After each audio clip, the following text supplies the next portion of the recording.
Ako po ay lubang nagtataka kasi nga po, meron pong mga viewers dito sa The Red Pill PH at pinsan umaalis sila and nagtatrash talk sila patalikod. Then dilipat po sila ng ibang mga YouTuber or influencer channels. Okay. At minsan natatandaan ko pa yung ilan-ilan eh. Familiar sa akin yung mga iba. Okay, ang dami nito, no? Pero this is the time na I think kailangan nang i-discuss to, no?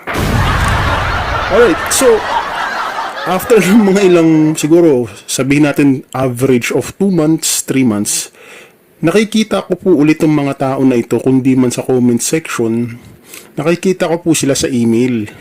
Right? And minsan, yung iba sa FB page, group page namin, yung iba sa TikTok pa. Pag napapansin ko, ito yung mga dating viewers dito sa The Red Pill PH na tumalikod, nag-try ng ibang channel. Tapos, sabay mag-i-email, after ng mga ilang buwan, mag-i-email sa amin, Coach, natauhan po ako. Totoo nga yung sinasabi ninyo, parang wala rin nangyayari, parang pare-pareho lang po yung mga turo nila na kailangan maging alpha ka, panindigan mo yung masculine primo, yung mga typical na turo na paulit-ulit at recycle na lang, right? Paano maging bad boy, paano maging stoic, blah blah blah, etc. Ngayon, na di-discover nila sa sarili nila na parang hindi na rin talaga yun applicable sa panahon na ito kasi nga nakaka-adapt na rin ng mga babae at minsan natural na lang yun sa paningin ng mga babae at sa society. So ang nangyayari, since wala silang nagiging na resulta dun sa iba channel, dun sa mga kabila, right, na Manosphere din o kaya dating guru, seduction coaches, o kahit ano pa yan, mga red pill channel din na iba. Okay? Ang nangyayari, bumabalik sila. Tapos matatauhan ngayon sila, Coach, pasensya ka na kung may nasabi kaming ganito magsusorry ngayon sila.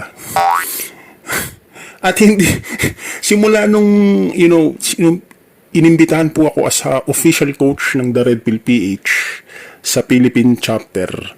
Simula nung in-start nila tong The Red Pill PH na to, 3 years ago na, di ba? 2021. Madalas tong nangyayari. Yung mga nakakatawa kasi nga hinahayaan lang namin sila na sige, okay, fine. Kung di mo gusto rito, you can explore, you can try other channel. Tapos ang tatawag sila. Babalik na yun sila, saka sila magsusuri, saka magiging supporter na naman sila uli. Ito po yung sinasabi ko eh.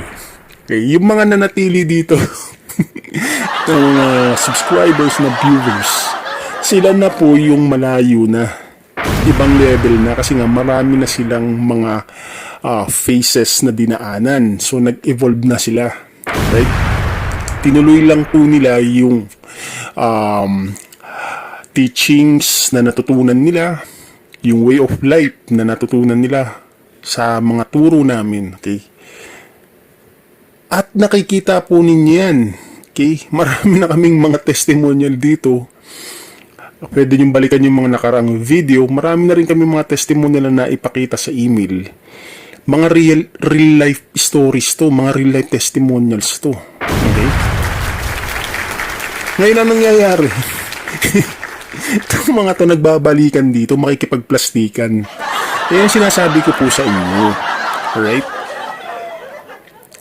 Ikaw ay nasa impluwensya pa rin ng babae kasi nga hindi mo pa rin tanggap sa isip at puso mo, hindi mo pa rin tanggap na hindi mo kaya na active, mawala yung active na pagpapa-impress mo sa babae. Hindi po nagre-response ang babae kapag active seduction ka. Okay? Coach, kailan magre-respond ang babae? Kapag passive, kapag wala ka ng pakialam, kapag ikaw ay narcissist na rin, na wherein hindi mo na kailangan ng babae, dun sila mag-uumpisa na manotice ka. Pero yung depensa mo nakataas yun. Okay? Yan ang sasabi ko po sa inyo eh. Right? Ewan natin.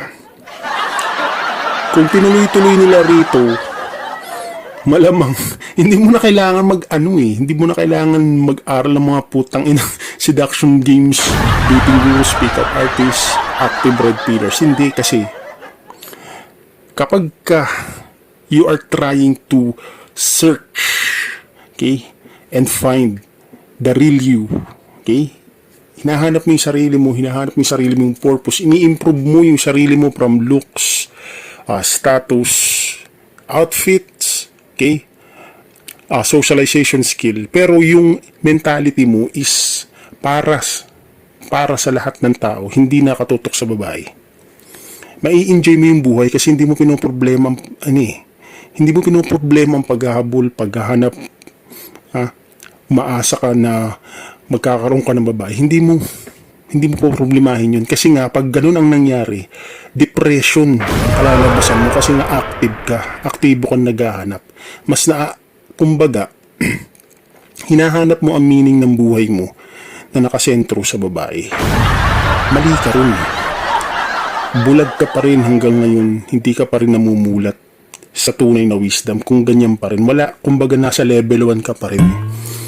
And yung mga iba dyan na mga influencer, akala nila nasa highest level na sila ng pagkaunawa sa katotohanan. Self-actualization, kumbaga.